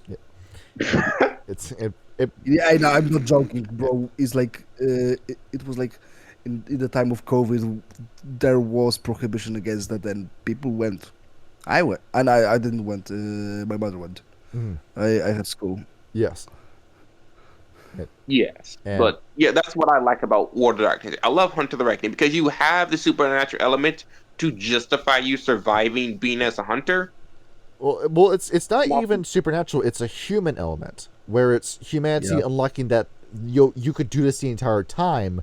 Now you're realizing you can do it, and you're using this to fight the beings that like masquerade as humans, but have discarded their humanity, and you're taking their lives back, which is Yeah, what I find super uplifting and inspiring about Hunter Reckoning. but you're also at the same time human, meaning you could easily get one shot if you're not careful Oh yeah, what Yeah. you're doing. yeah. With that Hunter Reckoning Yeah. game, like, how many times did you guys come close to death in that game? Bro, me once and I died because hashtag word Yes. and hashtag rejuvenate. It's then, like, how many times was Father Evergreen, Dr. Gibson, and Larry Cooper close to death in that game? Oh So yeah, many. because I think I I and King again made like combat combat characters Yeah, because I'm going into this like it's a hunter. We're gonna hunt stuff. Okay, I'm gonna make a build for fighting. yeah, well, like you had, like everyone else was, you were the killer, but then, no, Dr. Gibson had the money. Oh no, Gary's character. Oh no, don't forget the name. Oh, Bentley, thank you. Like a car. Thank you. Yeah, Bentley had the computers. Larry had the heart. Evergreen had this encyclopedic knowledge on the supernatural. You were the one that was going around getting the kills. Yeah, and May came here and threatened my entire existence. Like, why? And she's also mean. And then May was a combination of all 5 talents. Yeah. Yeah, I made May to the sense of I could hunt down a supernatural creature reliably by myself, but also smart enough to get the fuck out of Dodge. Where you would deal your damage and you would immediately leave the premises. Yeah. Where You don't survive staying around. and that's Yeah, how but that's the only reason why you survived your final boss fight, because we did individual character final bosses for that game, and all of them resulted in failure except for Greed's, because Greed, to describe to the audience what his boss fight was, it was a Tremere anti-tribute sniper that was using a sniper rifle that was silenced. He made it magical, and he had these drones that were flying in the sky that had little talismans hanging from them on strings, where he would shoot the talisman and it would directly it would immediately redirect the bullet right at May. And you were going through a suburb, dodging between houses, avoiding these sniper shots, until you finally caught where he was. Then you found out that he was using Path of the 11 Bolt to wrap himself up in an electric field, and just by playing smart and fighting smart with the weapons you had, you were able to scrape out a victory in that fight. Yeah, no, my character was very close to dying in that one Yeah. here. And because May, and this is actually how the reason why she survived in the end, worked from the east version of Hunters, because Asia has a very different way how their supernatural works with everybody else. And- in the World of Darkness in the west, it's 90% kill on sight. In the Asia and in the east, it's mutual fuck off. Mm-hmm. Because the Hinge yokai don't want to mess with anybody. The Kuei Jin only ever seem to mess with each other by this point. Because the Kuei Jin are just coasting under victory by this point. They have China under control. They don't need anything else. Yeah. They still occasionally get the bitch slapped by Kanates. And then some of them lose their minds and chase after stargazers, but then that's about it. Yeah, but yeah, that's how May survived her end of thing, because she had him as an ally and he agreed to help her escape. That's how she survived. Because you had that whole boss fight at the end where you, like, Bolsonaro was, no, not Bolsonaro, Borsalino was the name of the Tremere, where you cut off both of his arms, and then as he was going into torpor, he said, "Damn, that was a great fight. I actually want to pay back a favor because you finally gave me a challenge after years and years. What can I do for you?" And May was like, just fuck off and leave me alone. Yes. And then with you as a player, we have yet to conclude the story of Arthur James Kind and Changeling. Arthur the James Kind is getting perpetually fed up with everyone's bullshit. Because now the Unseelie Court has collapsed in our in Philadelphia in our Changeling game, and in order to avoid working for the Countess, who is now the Duchess, you have joined the Smiling Friends. Yep. Yep. Because I remember like Church saying like, "Oh, can I join the Swelling Friends? I'll do it." And then we said, "Arthur, you want to join?" You said no, immediately no. And then Then Tim brought up, "You'll be working for the Countess," and I said yes. and then you realized what that meant, and immediately joined the Swelling Friends. Arthur despises so much. It's a very fun game. And what makes this even more funnier is Arthur deserves half the shit that happens to him, half of it, because Arthur is such a little prick all the damn time. And then you got your own personal dreamer with Matthew Marrow in that game so far, where Yep. it's kind of like that friend in high school that thinks you're more impressive than you really are, where he's got this idea of who Arthur is that is not who Arthur is at all, where it's this like odd relationship where you only have him around because he provides glamour and that's it. That is actually the scenario here. But because Arthur, is a noble who believes in putting work in, let me put this here. He's the type of friend who doesn't care about anything, legitimately does not care, but actually will research it so he can have a conversation. Yeah. That is Arthur in his relationship. Like to know enough about something, because if one of you posts in a server something that I don't know what you're talking about, I just quickly go up to Google, look it up, and then I respond to what you're talking about. Yeah. Yeah. What makes it even more funny with Arthur is because he once came to a knocker, looked at her. No, this is their first interaction. Then he said, "You want a date?" And then she immediately told you to fuck off after that. And Arthur has not said, and Arthur's still going after that fucking knocker. Yeah, you're going after that woman. Excuse me, what's his kiff? She. Is Nah, he's fucking crazy. She asked Knocker out. Nah, she asked Cap. me. Going He's after delusional. going after no, he's into those insane clown posse mechanic types is what he likes. No, I'm being real here when I say this here. I thought nothing of it. I looked at her, and then I checked her age just to make sure. Are you above 18? Yes. Let me see. We're around the same age. Yes. I had to check to make sure before I said what I was about to say. Yes. And I decided like, okay, yeah, no, Arthur's gonna try. Yes. There's she's all the things that he likes. She's got one eye. She's got silver hair. She cusses like a truck driver. She's into guns. She like every fight, every conversation you have with her immediately results in an argument. She's like well, all you may marriage. think that's bad, but remember, it's a knocker. So having an argument with one is just a normal conversation. yeah, that's just who she is by this point. Yeah, Is you have she to understand. tall? No, I don't think. Bro, everybody's for you tall. Yeah.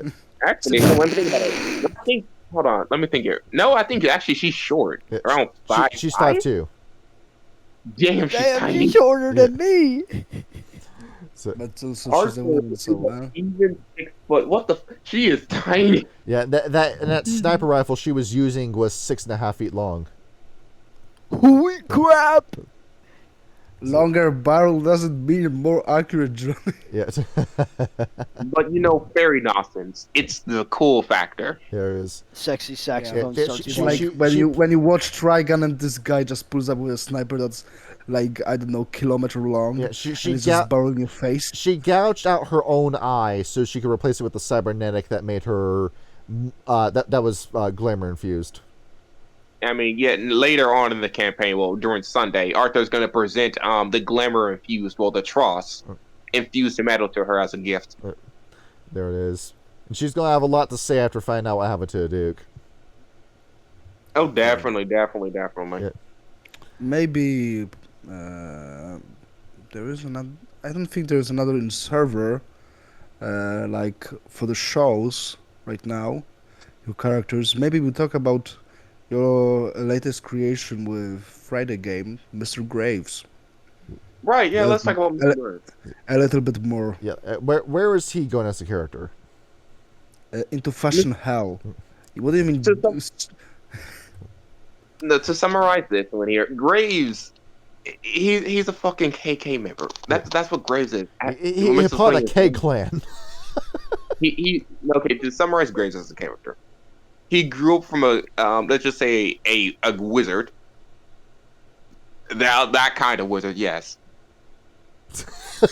After looking more into what that KKK actually represent and what they actually are as a people, because I did Oh that right. no! Grand Wizard! So it is, and he's a blood brother. To explain to everybody, He's a brother, meaning two people make him up. that two prepubescent children in one adult body is In a sense, sure. yeah. So, Graves is very much so like, okay, anyone that's a darker pale skin tone than me is lesser, and I need to be better. Bro, everybody's darker than you. You're pale as shit. and there we go. So When he's got that Sabat mentality. He's got that Sabat supremacist mentality. Yeah. It goes like this when you're vampires, whites, than anything else. That's what you got. Those are the three categories that he's got. And when he says whites, he says no, not Scottish. You're not Scottish, not Slavic. I think he's gonna go with like the Family Guy joke. And No, I think I know which one you're talking about. And the at the skin end, tone. nobody gets. And then at the end, nobody gets the right.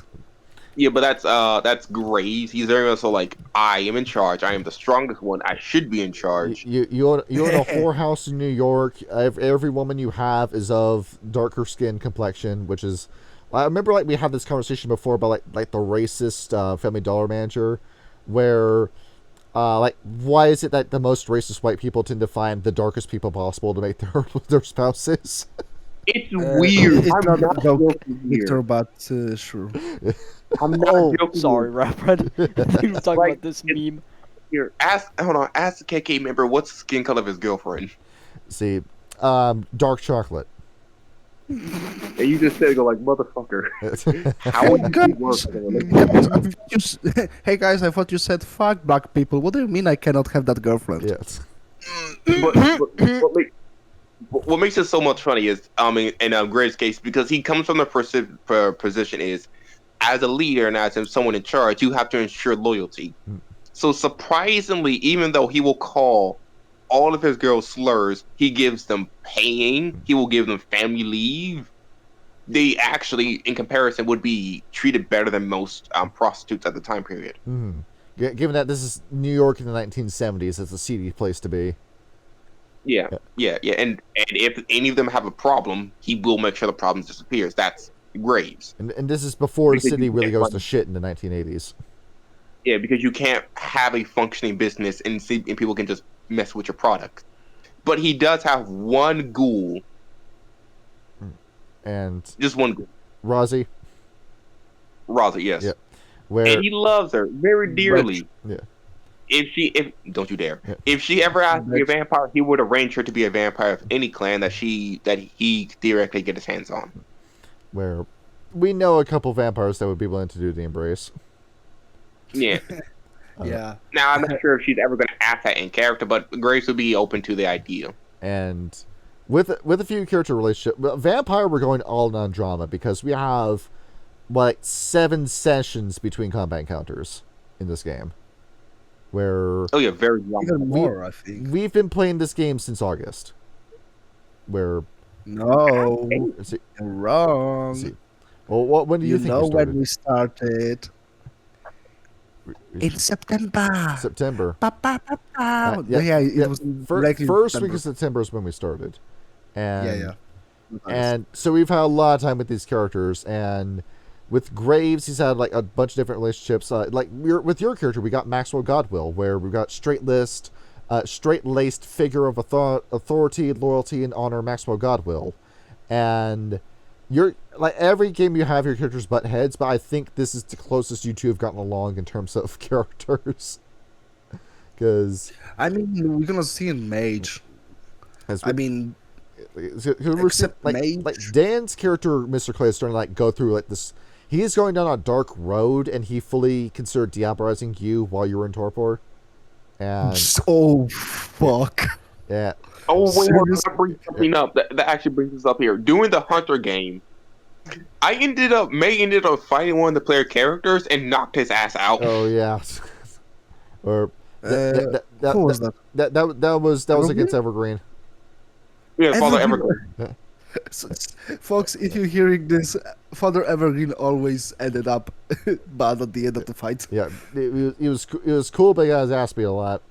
And And what made this funny is May tried to seem nice, but it was Father Evergreen that made that relationship bad because the first thing Father Evergreen said when she saw her is, "What'd you say, you fucking whore?" it's and, Yeah, it's Evergreen. and while Who else but Evergreen?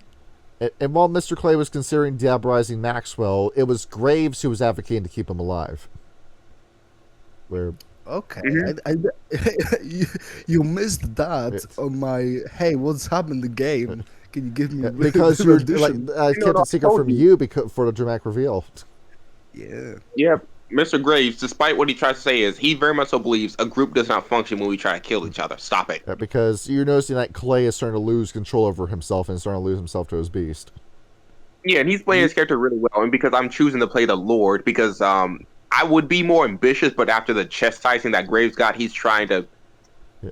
calm down a little bit more. And along with that, we have a shovelhead character in our party too, being played by our friend Normal Square, where we've got come on, throw my lifeline here. Victor. Victor. Yeah, not the Victor here, someone- but his character's name is Victor, and Yeah. he's a brand new vampire. He's Zimichi. He doesn't know what kind of monster he's going to end up becoming yet, and while Maxwell and Claire are trying to tutor him and like mentor him, Graves to him he's just there. Like, he's just another member of the pack. He's not trying to like mentor him or like lead him anywhere. Is he doing a good job? Good. Okay, I don't have to babysit him. For him, That for actually me as is well. Yeah. He just when I'm doing shit, I'm like, "Hey, you wanna come?" And he's yeah, sure, and that's it. Yeah. I'm not like, "You're going with me. I'm gonna teach you everything." I'm like, "Okay, you're coming with me. What is that?" "Okay, I'm gonna explain it to you," and that's it. That is exactly Grid's character. He will say, "All right." He'll go to a moment of just going through the story, pause, says what it is, then moves on. And your character has a bunch of independence too, because your quote unquote vampire parents, you don't ever see your Tremere mom, and your Zimichi dad's weird, and you don't ever talk to him. So Don't break my translation. yeah. How do you feel being blood brother of divorced parents? Yes. Don't you dare. Is that because your Zimichi father is trying to figure out how can we put a human brain inside of an octopus? And he very much Or says, octopus inside human. Yeah.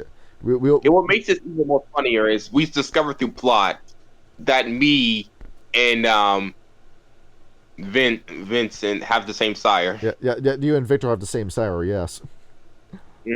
On the Tremichi side. Yeah. And so there's like this like weird like half sibling relationship that the two of you have, where Grace is not bothered up Like- after that scenario. like he sees you as like his older brother. You don't see him as your little brother. Yeah, which is weird because Graves would be like, half of the brother, half of the strength There it is. added to the pool. See, if only we did a ritual where we combined bodies and we did the fusion dance to become an even stronger vampire. No. Any Okay, more I'm questions? good, Vito. Hold on. Any more questions? I sort of answered like my general gist, but anything you guys want to explain any more See. deeper? Well, what I'd like to explain is that why don't we have more examples of Zimichi doing the fusion dance with each other? Because that would be, you know what? I don't know, and because they hate each other, Just get- and it's a little bit of gross. You get It's two like, bro, Zimichi I to don't want fuse you with to each other touch and me. become a super vampire. Mm-hmm. They don't, because it's like, bro, get the fuck away from me. I don't want to fuse with you. Yeah. It's my Human personal space. centipede. Yeah. No, Human no, no. The love Hold on. Yeah, I see what you posted, Victor. Yeah, no, that is definitely how Graves see the situation. it's there's no rights for anybody. Yuppers. Ryan, got any more questions? Is it No, not really.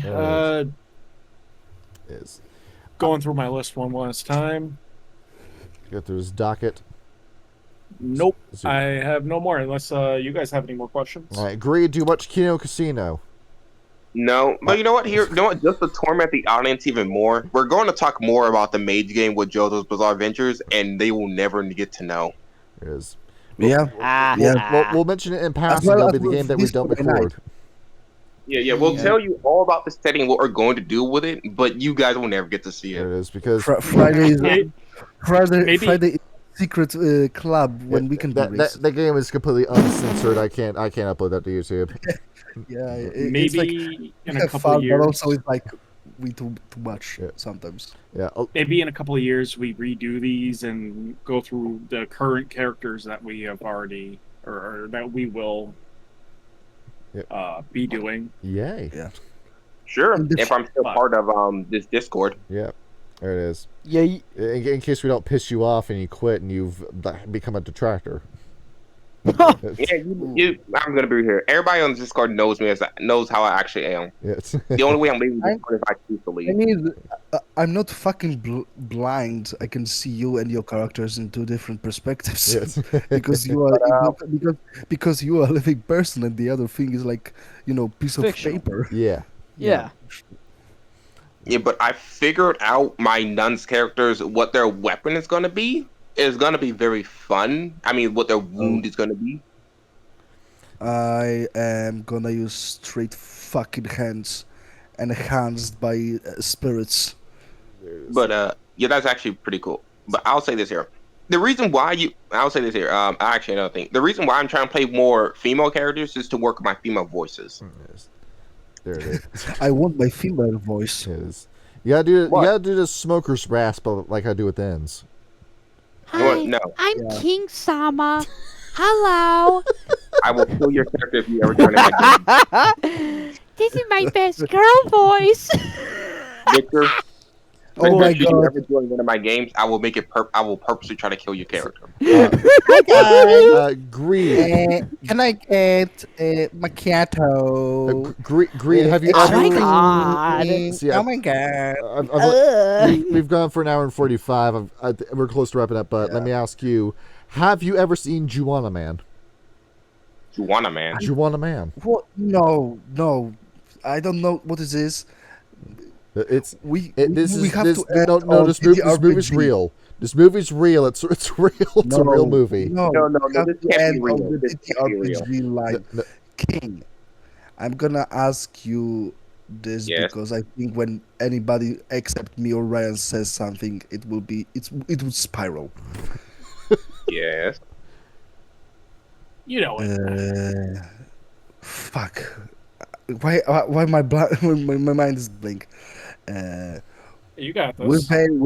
With your oh fuck, it's like a last minute and it'll be longer conversation. Do you watch Pod Awful? Mechanically, Mechanically. mechanically, what is your favorite archetype of the characters? Because Graves is, we can say simply like bruiser, like brawler. He's in the face of the battle. Vale is, like you said, ambush predator, long long middle range kind of type. And May was also melee, but more than evasion and looking for openings than Graves simply punching his way through. Dex Monkey. Yes. Yeah. Dexterity is the most What? important stat in any TTRPG. Or this term, Uh, Dex Pack. No, because sometimes there is no stat of dexterity. Yes. There it is. But look up- Yeah. There we go. my favorite archetype actually is, it might surprise you. I do like to play the hitter of the group, but my favorite one, it's the researcher or the inventor. There it is. So when we end up The going brains. into Mage 1899, you're going to play more like a slow burn, like like making sure we know what we're going into kind of character. Yeah, Yes, let me finish off with the nun a little bit. the theologian. I'm definitely gonna give her some ability to actually fight things, but she's not gonna be trying to fight everything. That's not her. Right. So, sir, I think we're good on time. I think we got a full episode on our hands. All right. Yeah. There It we was are. a good episode. We Next got time off a will be little track, Kyle. but we got it. Is it Yeah. right? Next time is going to be Kyle, and we're going to do that We're, in we're, April. we're going to do it in person at gunpoint. Somewhere in the future, Yeah.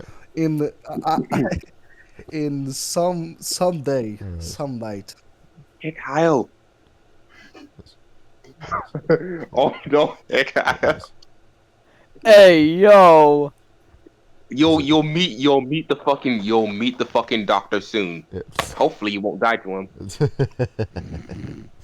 All right. Because you can't use the excuse that your werewolves are gonna survive the kids. No, you will die to gunfire. You are squishy humans. All right. And that should be it. All right, that's a wrap. King, let me click your thing for the. Okay, that's the thumbnail. Okay, there we are. All right. Yay. All right, so that is it. That is an episode. Yep. Oh man, I didn't even go into a little bit. Recording's over? Bro, I have an idea for the fucking mage 8036. Oh. I'm gonna play Bratovich again, but this time the member of the family is actually a revenant ghoul, and he knows Coldonic sorcery. Oh, Ooh. we're going to John. murder the player characters. Johnny. I mean, he's still a revenant ghoul. He's a ghoul, so he's not superhuman. I mean, On technically the- yes, but also no. And he has Coldonic sorcery, just for fucking fun. We're On the gonna murder. drive. them. On the drive with the email for the podcast, I created a new drive, a new page, new whatever you want to call it. Yeah. Really? Document. This Oh, battery's you got so it right there. Yeah. You see it. It is. You feel free to add to this. All right. This is just the basics of what I had in mind when creating this. Did you Uh, put something in it? yeah. Where's the link? Or It's- you cannot show us. It's for the channel email.